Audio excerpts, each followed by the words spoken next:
Kepa Muchastegui presenta de George Orwell, 1984. 11. ¿La verdad? Pero en realidad, pensó mientras rectificaba las cifras del Ministerio de la Abundancia, ni siquiera se trataba de una falsificación.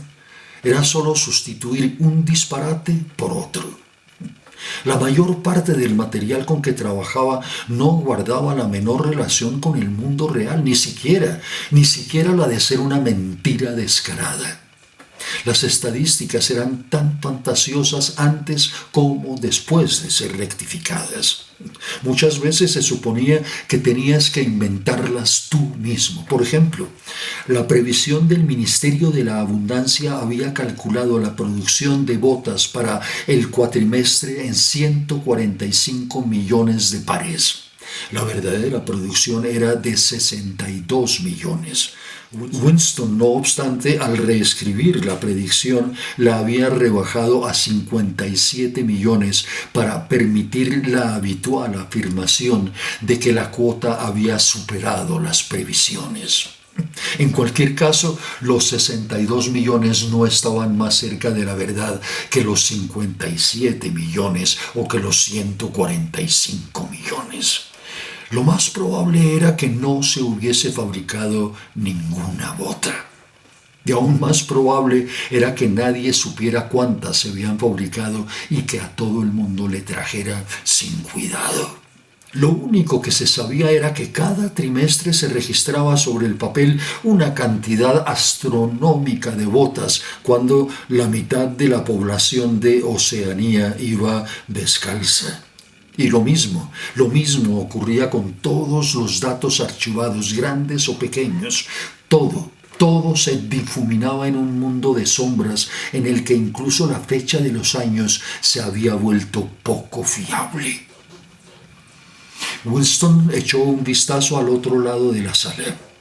En el cubículo de enfrente, un hombre menudo, de barbilla oscura y aspecto minucioso, llamado Tillotson, estaba trabajando con un periódico doblado sobre las rodillas y la boca muy cerca del micrófono del habla-escribe. Daba la impresión de estar intentando que lo que decía fuese un secreto entre él y la telepantalla. Alzó la mirada y sus gafas lanzaron un destello hostil en dirección a Winston. Winston apenas conocía a Tillotson y no tenía ni idea de a qué se dedicaba. Los empleados del departamento de archivos no hablaban de buena gana de su trabajo. No. En la sala larga y sin ventanas, con la doble hilera de cubículos, el incesante rumor del papeleo y el murmullo de las voces de los hablascribes, había al menos una docena de personas a quien Winston ni siquiera conocía de nombre, aunque los veía ir y venir a diario y a toda prisa por los pasillos o gesticular durante los 2 minutos de odio. Sabía que la mujer rubia del cubículo de al lado trabajaba día tras día buscando y borrando de la prensa nombres de personas que habían sido vaporizadas y por tanto se consideraba que no habían existido. Lo cual no dejaba de tener cierta lógica, pues su propio marido había sido vaporizado unos años antes. Y unos cubículos más allá, un individuo soñoliento e inútil llamado Ampleforth, con las orejas peludas y un sorprendente talento para medir y rimar versos, estaba ocupado en hacer versiones confusas. Los llamaban textos definitivos, de poemas que se habían vuelto ofensivos desde el punto de vista ideológico, pero que por algún motivo debían conservarse en las antologías. Y aquella sala, con sus cerca de 50 empleados, era solo una subsección, una celda, por así decirlo, en la enorme complejidad del departamento de archivos. Más allá, por encima y por debajo, había más enjambres de trabajadores dedicados a una inimaginable multitud de tareas. Estaban los gigantescos talleres de impresión con sus ayudantes de edición, sus expertos en tipografía y sus complejos sistemas para la falsificación de fotografías. Estaba la sección de teleprogramas con sus ingenieros, sus productores y sus equipos de actores especialmente escogidos por su habilidad para imitar voces. Había ejércitos de empleados cuyo trabajo consistía simplemente en elaborar listas de libros y periódicos que era necesario revisar.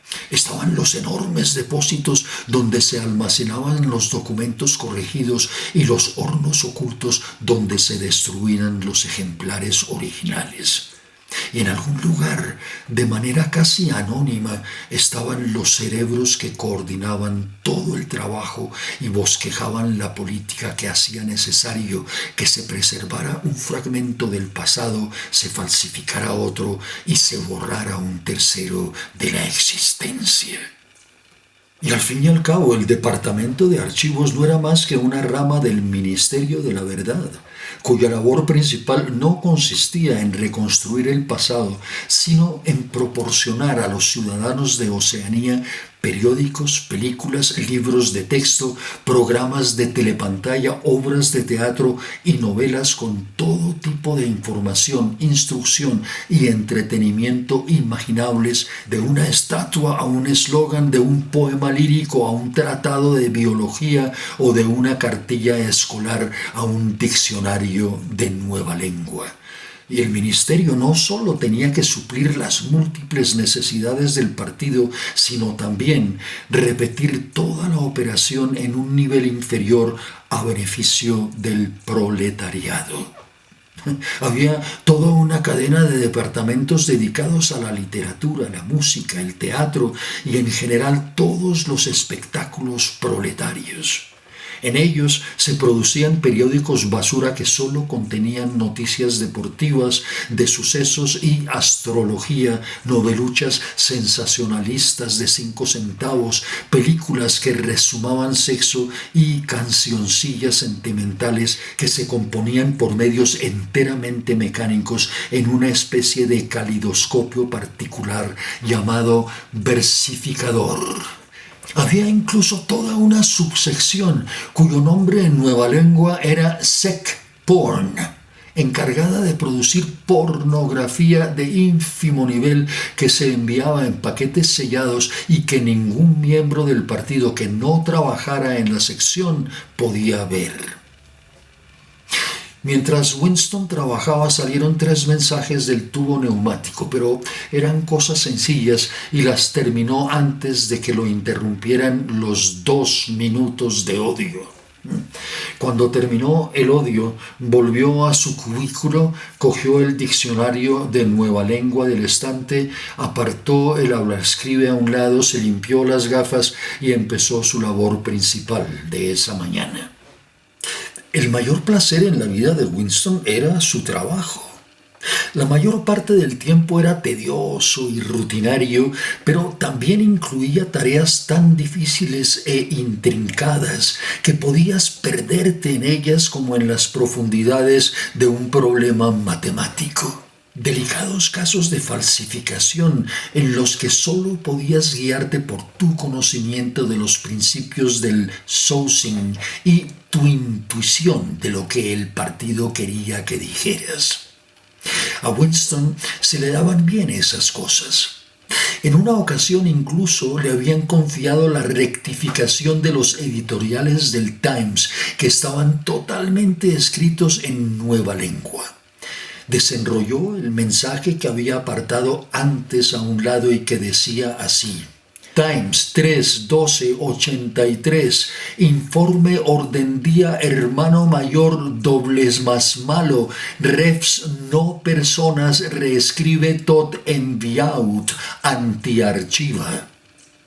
Lo que en vieja lengua o inglés corriente podía traducirse así: la información sobre el orden del día del hermano mayor del Times del 3 de diciembre de 1983 es extremadamente insatisfactoria y hace referencia a personas no existentes. reescríbase por completo y envíese el borrador a una autoridad superior antes de archivarla. Winston leyó el artículo en cuestión. Al parecer, el orden del día del hermano mayor había estado dedicado a aplaudir la labor de una organización conocida como FFCC, que proporcionaba cigarrillos y otros artículos a los marineros de las fortalezas flotantes. Cierto camarada, un tal Withers, un miembro prominente del partido interior, había merecido una mención especial y le habían concedido una condecoración, la Orden del Mérito Conspicuo de segunda clase. Pero 3 meses después, la FFCC había sido disuelta sin más explicaciones. Era de suponerse que Withers y sus amigos habían caído en desgracia, aunque nadie había dicho nada a la prensa ni en la telepantalla. No era raro porque muy pocas veces se procesaba o siquiera denunciaba a los criminales políticos. Las grandes purgas que afectaban a miles de personas con juicios públicos de traidores y criminales mentales que confesaban abyectamente su delito y luego eran ejecutados eran espectáculos que no ocurrían más que cada 2 o 3 años. Lo más habitual era que la gente que había contrariado de algún modo al partido desapareciera sin más y no se volviese a saber de ella. Uno jamás tenía ni la menor idea de lo que les ocurría. En algunos casos incluso era posible que ni siquiera estuvieran muertos. Sin contar a sus padres, puede que hubiesen desaparecido en uno u otro momento unos 30 conocidos de Winston. ¿Te gustó lo que escuchaste? Recuerda, en las listas de reproducción de mi canal youtube.com/@kepamu encuentras muchos más videos clasificados por temas y en orden cronológico. No olvides hacer clic en me gusta y en la campanita para que recibas notificaciones cada vez que publique algo nuevo. Y comenta todo lo que quieras que yo te contestaré. Y si quieres convertirte en mecenas mío, suscríbete a mi página de Patreon, www.patreon.com/kepaamuchastegui. Y empieza a colaborarme con tu aporte mensual. Muchísimas gracias.